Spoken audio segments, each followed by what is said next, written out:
our promising new fellow that recently joined to us at Pediatric Rheumatology, Allergy and Bone Marrow Transplant at Queen Rania Children's Hospital, Dr. Sura Alhunifat. The stage is yours, Dr. Sura. يعطيكم العافية. I'm Dr. Sura Alhunifat, a medical doctor and a pediatric immunology, allergy and rheumatology fellow at Queen Rania Hospital, Children's Hospital at the Royal Medical Services.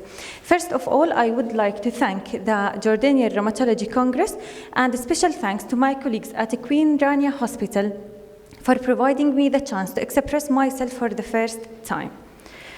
Today I'm going to talk about a real-world safety outcome of biological therapy in pediatric juvenile idiopathic arthritis, which is a retrospective study from Jordan.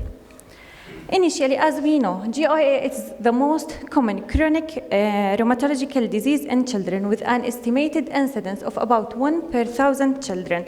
It is a heterogeneous collection of inflammatory arthritis of unknown etiology with the onset prior to the age of 16 years with a minimum duration of 6 weeks following the exclusion of other known causes of synovitis. So it's a chronic inflammation of synovial membrane of the joint with the progressive articular destruction.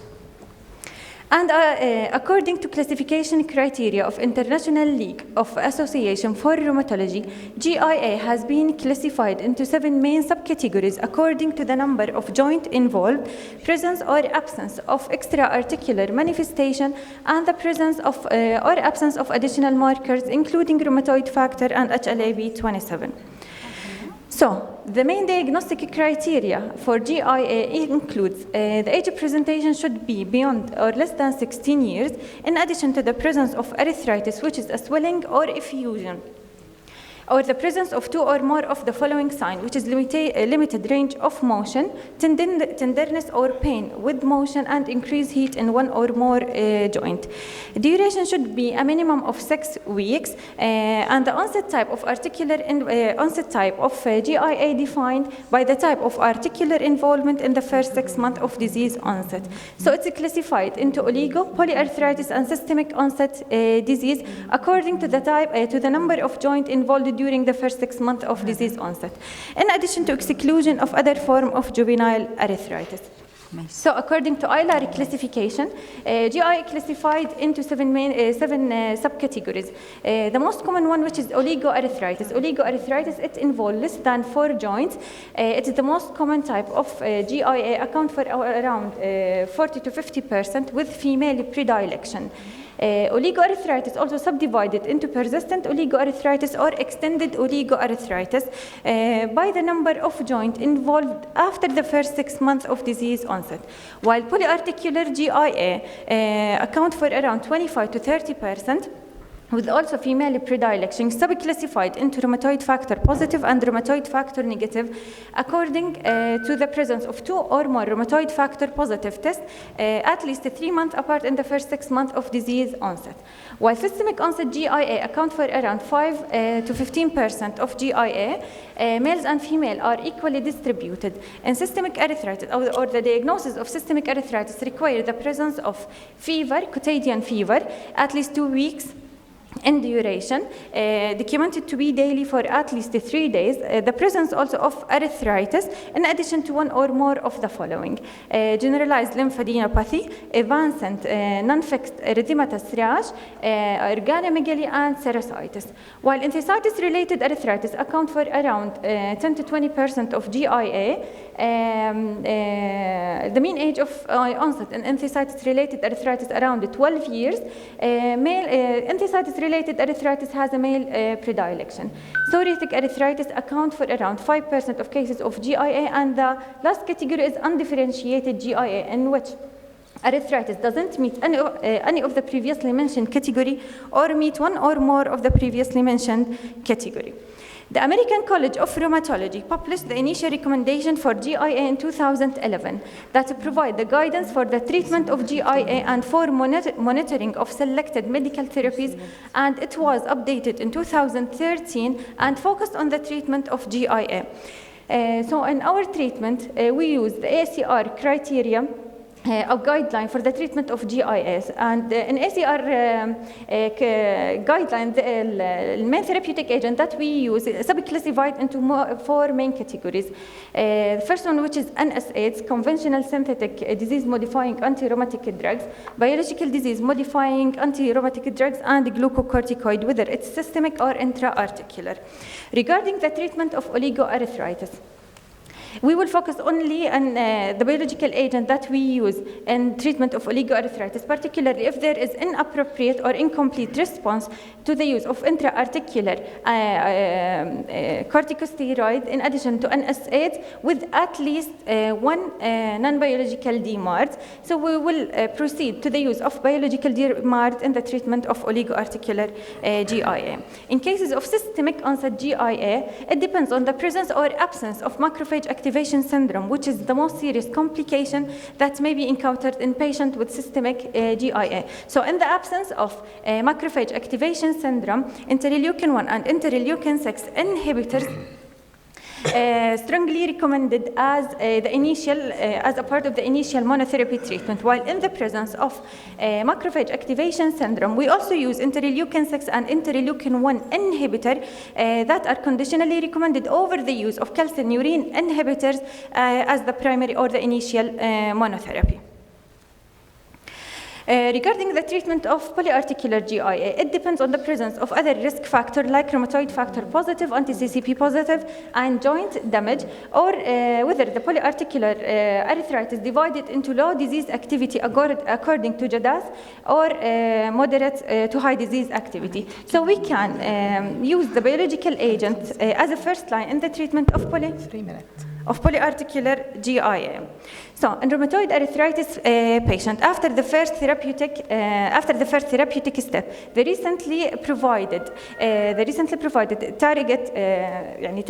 treat to target approach recommend that a patient who don't provide or don't achieve a clinical remission in the first 6 months of disease treatment, or have no clinical improvement after 3 months, would benefit from the use of biological DMARD. So biological treatment represents an effective treatment modality in GIA.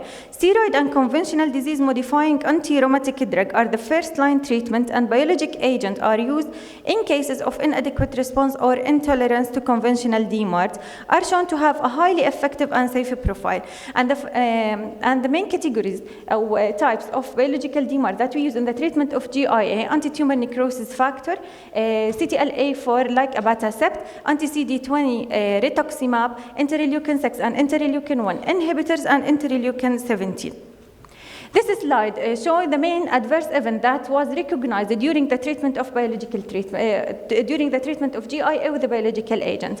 Nausea and headache mainly noticed with the patient treated with golimumab, while injection site reaction and hypertension noticed in patient treated with etanercept. Serious infection as miliary tuberculosis and cellulitis, although it's rare, but it was recognized in patients treated with adalimumab, while leukopenia, whether it is neutropenic or lymphopenic, mainly observed in patients treated with tocilizumab. Anaphylaxis-like reaction can be occurred with any of the different type of biological agent, as it is an infusion-related complication. And now I'm going to talk about a cohort that was conducted at our center in 28th January 2025 regarding a biologic agent adverse event in Jordanian childhood rheumatic disease, a single center expression. It's a retrospective analysis of electronic medical record of around 109 patients with GIA treated with biologic agent in the period between January 2019 and December 2023. This study showed that كان أنها هي around 109 patients, around 68 of them are females, while the remaining 41 are male. The mean age at diagnosis was 6.2 years, while the mean age at starting of the biologic agent was 8.2 years. The mean treatment duration was 16.3 months.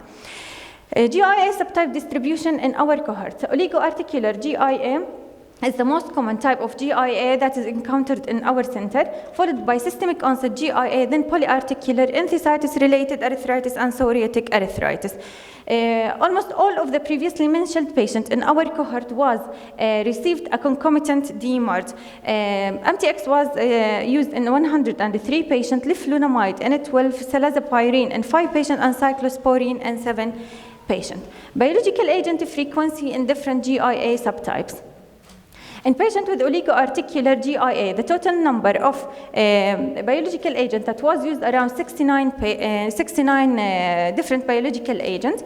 Etanercept occupying the majority of biological agent, followed by infliximab and then adalimumab. While in cases of polyarticular GIA, around different 19 biological agents used, etanercept occupying the majority of them, followed by infliximab. In cases of systemic GIA, tocilizumab. Dr. Sura, give your conclusion, please. بس نحكي آخر شيء إنه المين adverse event that recognized in our cohort study was infection, infusion-related leukopenia, and local reaction. بدنا نحكي بس إنه leukopenia was neutropenic, around 3 with the use of 3 patients was with infliximab and 2 patients was with tocilizumab. While infusion-related reaction notified in patients treated with infliximab and tocilizumab. This table يعني هذا الجدول بحكي لنا إنه there are many studies worldwide that document the different adverse events in biological treatment during the treatment of GIA. بس يعني آخر شيء, the most serious complication of systemic onset GIA is macrophage activation syndrome, and it occurs in 10 to 13 of cases and may occur when treated with biologic agent. In our study, we don't encounter any mass episodes during biologic agent treatment, and it was also not reported in another report. The development or activation of tuberculosis is a matter of concern in patients treated with biologic agents. In our study, no cases of tuberculosis were reported despite pre-biologic treatment and yearly evaluation. Thank you. Thank you.